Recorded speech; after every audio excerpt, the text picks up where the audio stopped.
溪池乡东宫村有一间100年历史的石佛公庙，庙外的公园，也有附近的路边啊，有将近几百丛的樱花树开甲长水，连90岁乌巴桑拢专工来欣赏。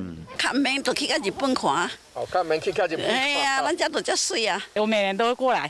这间100年历史的石佛公庙，为了带动观光发展，地方捐出土地伫庙后起石佛公园，并且种真侪樱花树。是因为地动后的时阵，拄啊有一个机会吼，啊，县政府在补助这个农村重建吼。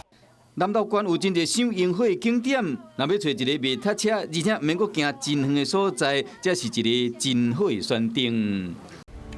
我是陈雅玲，想要跟我一起从零掌握天下事吗？赶紧按下华视新闻 YouTube 频道的订阅按钮，开启小铃铛，跟我一起探讨公共议题，给您最专业的华视新闻。